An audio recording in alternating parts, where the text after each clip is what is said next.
Que os dízimos passaram a fazer parte da lei, não nos resta a menor dúvida. Porém, os interessados no recolhimento dos dízimos não poderiam de forma alguma deixar de usar o texto de Malaquias em seus discursos ameaçadores.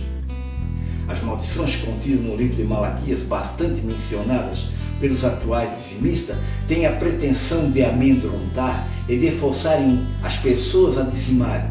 Isso devido a seus textos fortes e por conterem tanto bênçãos como maldições.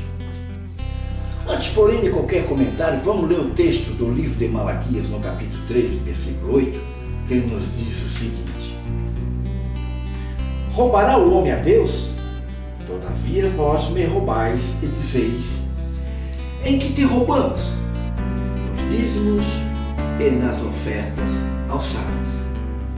No versículo que acabamos de ler, o entendimento é bem claro. Pessoas tinham que dizimar, mas não faziam. Por isso foram chamados de ladrões. Tampouco não existe dificuldade alguma em se provar que essas ordenanças foram escritas e estabelecidas somente para os judeus israelitas, pois eram eles que deveriam entregar aos sacerdotes levitas as dízimas do fruto da terra. Pergunta que faço, antes de qualquer outro comentário, é a seguinte: qual a nação que recebera a ordenança de trazer todos os dízimos? Releia número 18 e 24. Obviamente você verá que o versículo fala de Israel. No capítulo 2 de Malaquias, no versículo 1, verificamos que o profeta estava falando em particular com os sacerdotes. E se dermos continuação à leitura aos demais versículos deste capítulo, iremos entender que a nação israelita, inclusive os sacerdotes, haviam desleixado no cumprimento da lei e de suas ordenanças. Por isso, toda a nação, incluindo os rebeldes sacerdotes, foram amaldiçoados por roubarem de Deus e por se tornarem coniventes com as maldades do povo. Assim diz: com maldições sois amaldiçoados, porque a mim me roubais, sim, toda esta nação. Malaquias 3 e 9. Observe a expressão, toda esta nação. De que nação o texto se refere? A Israel, naturalmente. Pois sabemos que os demais povos, até então considerados gentios, não faziam parte dessa ordenança. Isso prova a veracidade de que a ordenança em relação aos dízimos dizia respeito somente aos judeus israelitas. Da mesma forma, sabemos que Malaquias era um judeu que vivia sob o domínio da lei e fora escolhido para ser profeta fundamentado na lei. Por isso privava por esses costumes e tinha a obrigação de fazer com que o povo judeu respeitasse também isso.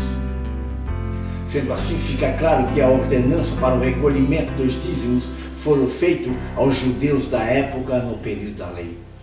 Malaquias usou pensamentos da lei para prever responsabilidades e bênção. A lei tinha que ser cumprida, pois fazia parte de um pacto entre Deus e Abraão. Porém, mesmo com todo o apelo de Malaquias, o povo judeu não mais se regenerou e que por causa disso a lei se tornara enferma. Isto é, os israelitas, com sua maldade e transgressões, não encontravam mais na lei justificativa para seus atos. Sendo assim, era necessário que houvesse uma mudança, e ela veio através de Cristo. É disso que fala Romanos no capítulo 10, versículo 4, quando nos diz: porque o fim da lei é Cristo para a justiça de todo aquele que crer. Em outro texto bíblico, lemos também o seguinte: que naquele tempo estáveis em Cristo, separados da comunidade de Israel e estranhos aos concertos da promessa, não tendo esperança e sem Deus no mundo. Traduzindo, na época da lei, os gentios nada tinha a ver com os judeus. Segundo, não fazíamos parte da promessa feita a Abraão, portanto, não dizimavam. Ora, se os gentios nada tinham a ver com os judeus, isso só prova que a obrigação da prática da lei e das ordenanças, incluídas aí os dízimos, foram feitas somente para os judeus, certo? Corretíssimo. Afinal, somente passamos a ter comunhão com Deus por causa de Cristo. Analise esse versículo. Mas agora em Cristo Jesus, vós que antes estáveis longe, já pelo sangue de Cristo chegaste perto. Efésios 2,13. Agora sim, nós os gentios que estávamos longe de Deus, por causa de Cristo chegamos perto de Deus, sem lei e sem ressalva alguma. E ainda em João, no capítulo 1, versículo 17, lemos: porque a lei foi dada por Moisés, a graça e a verdade vieram por Jesus Cristo. Comprovado, não? Pois é, tudo o que temos devemos a Cristo. Então, vivemos da graça. Logo, os dízimos não são para os que creem em Cristo. Assim sendo, não roubamos a Deus e nem seremos amaldiçoados. É a palavra de Deus que nos dá essa garantia.